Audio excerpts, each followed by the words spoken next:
75 is a homework problem, so I'm going to do 74. I'm going to try to do 74. Half-pound ball is shot from the spring device shown. Aha! It says spring. Must be energy, right? No. I've been known to give final exam questions and draw springs on there and ask a different thing and watch you do energy. Love it. Love it. Okay? Just because there's a spring doesn't make it an energy. I'll change the question and show you. All right, 4-pound ball, the spring device. Spring has a stiffness of 10. 4 chords C. Let's see. Keep the spring compressed 2 inches when no load is on the plate. The plate is pushed back 3 inches from the initial position. If it is then released from rest, determine the speed of the ball when it travels 30 inches up the smooth plane. Okay, is this an energy problem? Yes, why? You're going to ask how many questions? Well, how many questions are you going to ask to see if it's an energy? You should rule out energy first, because if it's an energy, it's usually easier to do it with energy. Not that you have to, but it's usually easier. So if it's an energy on the final exam, you want to grab it and do it. Okay? And but not all of them will be. So what you want to do is look at it and say, no, it's not an energy, darn it, I hate that guy, and then you go back to the old stuff. Okay. 3 questions. Number 1, is it the time, in whatever order, is it a time spanner? Is it a time spanner? Yeah, because it started here. What's it doing when it's up there? It took some time for that to happen. Yes, it's a time spanner. Do you care how long it takes? Because it's very difficult to find out how long something happens using energy. Do you care about how long? No? Okay, good. Thank goodness. Can you get the energies or the works for all of the things that cause energy to come out and go in? Well, let's list out all of the forces, because the only thing in this class we have to worry about are forces, right? If it was a real world, we'd have pumps, we'd have all kinds of weird stuff that could be happening, and you have to look at them and go, yeah, I can get that energy, yeah, I can get that one too. But for this class, it's just work. It's forces and distances. Okay, so I'm going to list the forces. Free body would help if you want to. There's gravity on the ball. What else? Oh, there's a normal from the plane, right? There's I'll call it a push from that plate, right? There's a spring. Let's not forget that guy. What other forces are there that I need to think about? Friction? Is there friction? No? Okay, thank goodness. Anything else? I can't think of anything. So let's check them off, okay? Can you find the work done by gravity? The answer is yes, because you have a potential energy for gravity. You can always find the energy. Now, your book divides it. I don't know why they do this. I think he's a closet physicist or something. But he separates the book out. In the first part of the chapter, he does everything with gravity, and he's doing the work of the gravity and all that mess, right? Good, great. And then he goes in and he does conservative forces or something, and now he brings in potential energy. Nobody does it like the first chapter. No one. There's no reason to. It's absolutely absurd.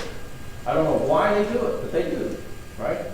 I'm always going to use potential energies. Always, always, always, always.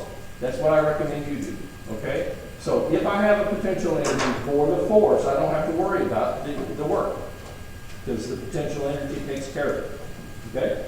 Gravity, I have a potential, so I'm going to check it off and say I can do that one, okay? How about the normal from the plane?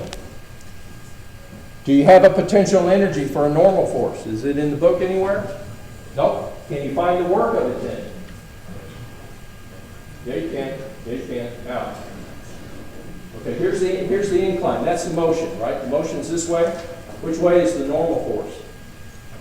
Perpendicular. Okay, how much of this is pointing in that direction? None? Okay, then what's the work? 0. Okay, so you can do it, right? So let's check him off. The push of the plate. Okay, here's the ball. Here's the plate. They're pushing on each other, right? There's a force there, right? Does it move? Yes, it does. Uh-oh. Is it horizontal? Oh, yeah, it is. But it cancels out. Why? Because this guy pushes on him with, I don't know, N. And the motion is this way. The N is this way. That's negative, right?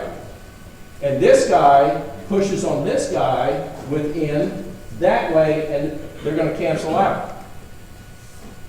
You see that? Whenever they're together like this, no matter what they're doing, cancels out. Equal and opposite forces, no matter what weird stuff it's doing. Because the forces are equal. Right? And the motions, one is lined up and the other one is opposite. So one's going to be positive, one's going to be negative. See how that works? Okay, so can you get the work done by this push plate? You bet. What about a spring? Well, if you want to do the first part of the chapter, man, you got your hands full. Oh, no. I'm going to use the second half where I'm using potential energies. Do you have a potential energy for the spring? Okay, then I can do it. I don't need to worry about it. Did I check them all off? Can I get the work? Yes, I can. Okay, is this a good energy problem? Yes, it is. Let's use energy. Okay. Okay, so do I have any energy coming in or going out? Well, I checked them all off. They're all zero, right? So I got nothing. Got nothing. So that's zero. Equals. What is it equal to? Final minus initial. Final minus initial. What's the final energy?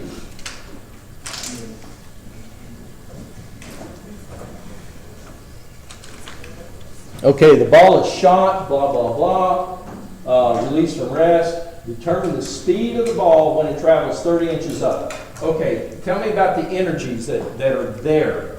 Somebody's got to have them. Does the ball have some energy?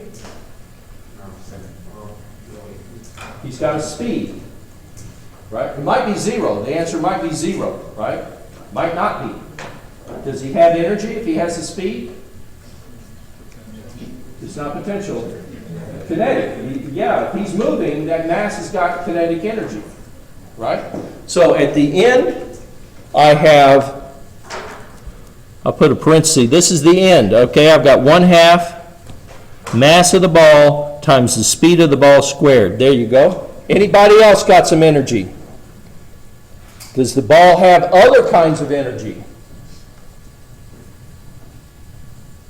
What other kind of energy does the ball have? Gravity potential. Doesn't it have gravity potential? You can choose the zero gravity potential anywhere you want. Where would you like to choose it? At the origin, right where he starts down there? Is that a good place to put it? So this would be zero gravity right here. Zero gravity energy. Okay, so how much gravity energy do I have? You remember the formula? MGH. MG. What's the H? It's the distance you moved, correct? Is it the distance I moved? No. It's the vertical height above the zero. Doesn't matter how you got there, but where are you? How high are you? Makes no difference how you got there, but where are you? Can you give me the vertical height? Okay, and because they gave me the distance that he went up, right? So it would be 30 inches. And I'd be careful. I would put everything in feet, but it's up to you. 30 inches. Okay, so it'd be 30 over 12. Now put it in feet times what? Sine of 30. Is he above or below the zero? Above, so that'd be positive energy. Anybody else got energy? Let me ask it another way. Who else has energy? The spring. Unless he's at his free length. But he's got those 4 cords holding him down, right? Okay, so if he's bent, then he has energy. How much is the spring energy? Oh, it's equal to 1/2 K. Watch the units. Watch the units.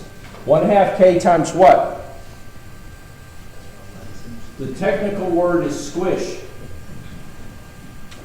Okay, that was a joke. That was a bad joke. It's the squish of the spring. How much is the spring squished? Well, we have to read carefully because they told us. They say that the strings pull him back 2 inches when there's no load, right? So if the strings were not there, he would be a certain length. The strings pull him back 2 inches. So isn't the squish 2 inches? Okay. I'm going to convert it to feet or whatever. Is it K? Yeah, well, watch out for the units. I'm going to put everything in feet. So it'll be 2 inches.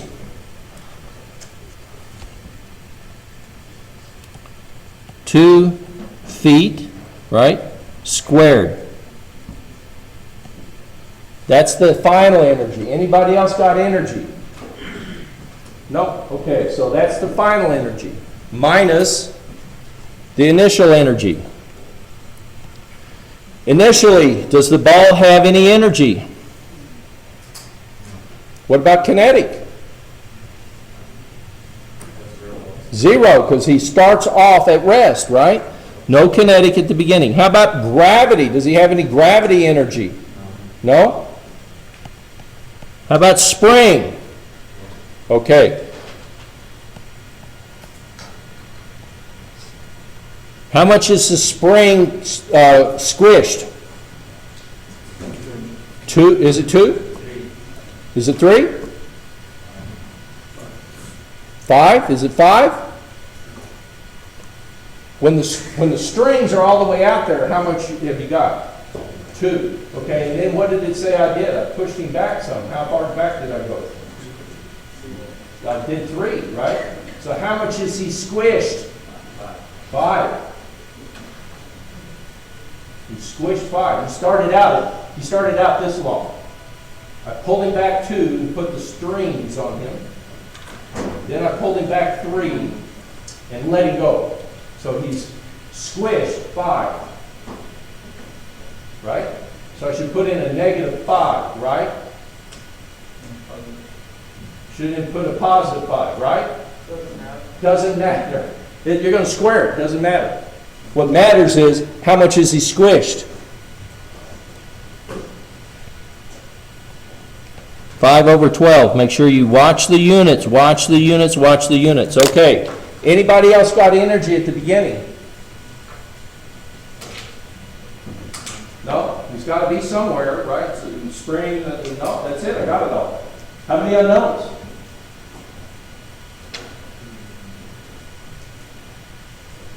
1. How many equations? Did you solve it? Okay. See how easy it is? Now here's where you're going to make a mistake. Okay, this is where you're going to make a mistake. You were going to put a 3 in there for the initial energy, weren't you? Admit it. You were. So that's where you're going to make a mistake. It's not that you don't know how to do energy, it's that you get careless and you read it quickly and you just slap numbers in there because you want to go to the next one. Be careful. Okay? Be careful. All right, suppose I want to change this on the final exam. I'm going to show you the same picture. I'm going to show you almost everything exactly the same. And I'm going to change this thing right here. Determine the initial acceleration of the ball. Is it an energy problem? Is it a time spanner? Not a time spanner, is it? Everything else is the same, right? And after grading the exam, some of you have got solution name. I know you do. I know you do. But if you notice, I changed one of the problems. You probably didn't. Because that's how I knew you had a solution name. Because you solved the solution name problem, not the question I asked you. And how did I fool you? I think I fooled you because I showed you the same picture. I left most of the words the same, and I just changed just 2 or 3 words. Gotcha. Okay? Gotcha. Solution manuals are fine to learn with if that's what you're using them for. If you're bringing them into an exam and copying it, watch out. Okay? Watch out. It's really easy to change it, and you won't know it. Okay? Unless you know how to do dynamics. Okay, so you see how easy it is for me to, right? But I told you this, I've warned you about this, and I told you how to read the problem so you know what to do. So it's not like I'm throwing you to the wolves. I just want to make sure that you are learning dynamics and not just copying something out of the book. Okay? Everybody okay? Bless you. Shall we go on to another problem? Or any questions on this?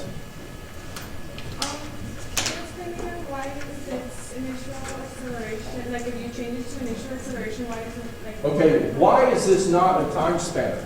Right? It's got to be 3 things. It's got to be a time spanner. You have to be able to get the work. You can get the work, not a problem. Do you care about time? No, I don't care about time. Okay, so the only one that you're missing is it's not a time spanner. And the reason that it's not, the reason you want it to be a time spanner is because you have to have a final and an initial. So why is it this is not a time spanner? Well, the ball's back there. It's compressed down. I let it go right then, bam! I want to know something about it. Did any time go by? No, it was immediately. As soon as you take your hand away, I want something right there. Time did not go by. You can call it whatever you want. I call it time spanners, okay? So it's not a time spanner. So if you try to use energy, you're just wasting your time.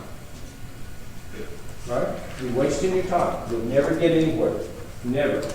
Okay? So just because it looks like a spring, just because it looks like something you did on the homework, just because it looks that way, doesn't make it that way. Right? You've heard that expression, if it looks like a duck? Well, in this case, that ain't true. If it looks like an energy, may not be. It's got to follow those 3 questions. Everybody okay? How would you do this if I were to ask that? Well, what you need is you need that the spring force is equal to the spring constant times the deformation. Okay? Spring force equals spring constant times deformation. So let me ask you this. What is the initial force on the ball caused by the spring? K times what? The squish. And how much is the squish? 5 inches.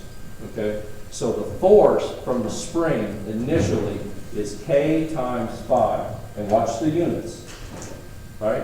So now that you have the force, you can draw a free body diagram. Bing, bang, boom. It's a real simple problem. Right? If you know what you're doing, it's a real simple problem. Both of them are. Energy or the other one. But if you just jump in there and say it's the energy, you'll end up solving the wrong thing and giving me the wrong answer. Questions? You okay? You ready for the final one? Bless you.